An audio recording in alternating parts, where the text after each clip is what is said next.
One of the few things we have been thankful for in 2020 is the extra time to spend at home. I used that time moving to Belgium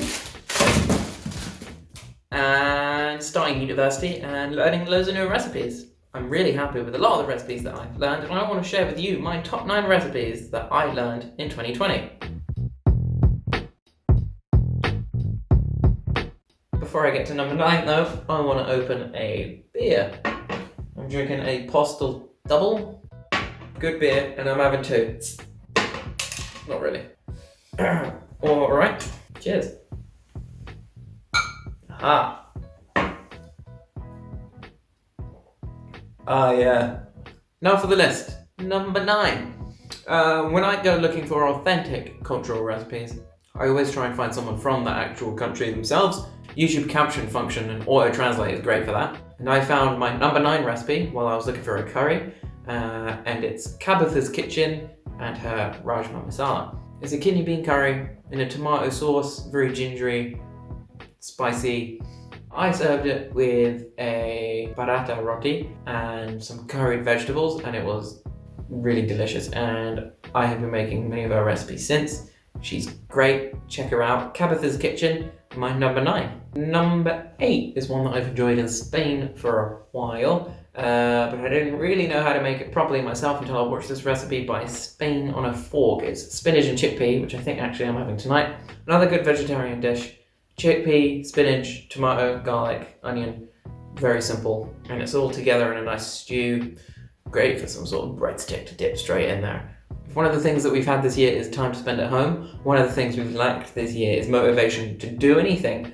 And this is a really easy 20-minute recipe and super tasty. A thumbs up from me.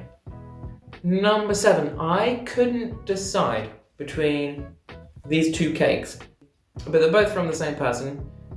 He is Daen Huse, the editor of the Protagonist magazine. Rhubarb meringue cake and the German cheesecake. They're both absolutely amazing. He's had it passed down to him in the family for a while. I made the rhubarb meringue cake for Christmas and it turned out very well. It's an easy recipe that you can find here on Recipe Rewind, and the German cheesecake is one of the star recipes in the Reliable Cookbook, which is a cookbook that I produced. There's a link to that below as well. Another one from the Reliable Cookbook is number 6. It's the Kung Pao Tofu. This is a recipe which is basically taken the basis of all of the Asian dishes that I've cooked.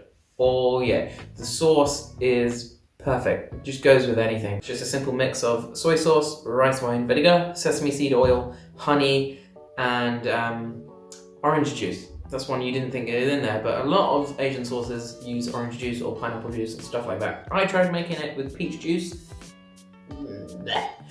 Pineapple juice or orange, but orange works the best with this. Pulls the right way from the soy sauce. If I'm going to talk about the most useful cooking YouTubers, Internet Shaquille is up there for me. His general tips have sort of changed the way in which I cook. He doesn't give recipes per se, but he's got videos like easier, tastier, prettier. He's giving recommendations for how you could improve, for example, hummus or a vegetable sandwich in those 3 categories. What you can do, it encourages you to use your creativity in cooking, which I think a lot more people need to approach cooking with a creative mindset. Very easy to get HelloFresh and just get all your stuff delivered in. Where's the excitement in that?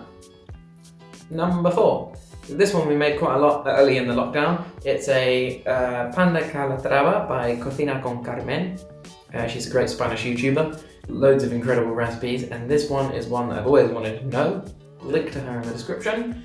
It's a beautiful flan with a sponge cake on the bottom. Nice caramel top and infused with lemon and cinnamon.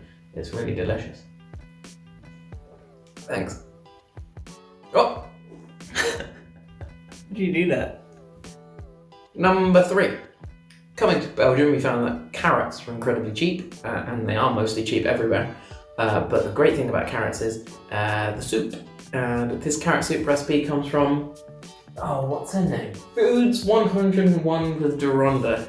Legend. This is a message to Foods 101 with Deronda. Keep the tone. It's great. I'm assuming you're from New Jersey. But this carrot soup is a really easy base that you can change any way you want. We put a bit of curry powder in sometimes. We put a bit of... What else do you do? Because you're the one that makes the carrot soup.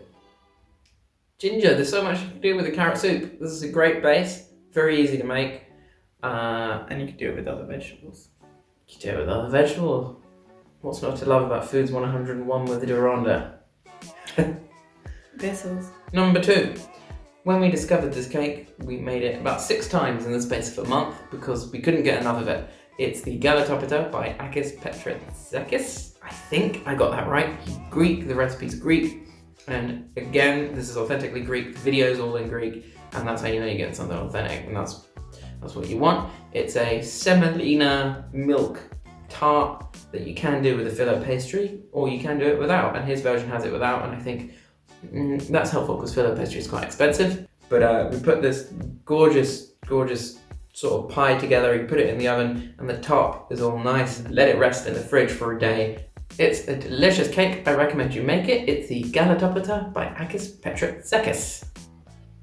Number 1. Right, this one we made a bunch of times and I'm constantly impressed with it. If there's any recipe that you think you have to go to a restaurant for, it's a risotto. You've got to stand there for a whole hour, stir the thing, make sure you got a nice stock, all this sort of stuff. But this risotto, I tell you, it's restaurant quality. There's a reason I put it in the Reliable Cookbook. We've done it multiple times and it's as reliable as the time we cooked it the first. It's a carrot and onion broth mixed in with the risotto rice really nicely, sort of like olive oil and the onion, and you can put smoked sausage in there with, I always put peas actually, that's not in the recipe, but the risotto is gorgeous, it tastes incredible, and there's a reason that I put it in the Reliable Cookbook. It's reliable, it's flexible, you can do what you want with it, and it tastes good every single time. Thank you, Claire, for giving us the risotto in the Reliable Cookbook.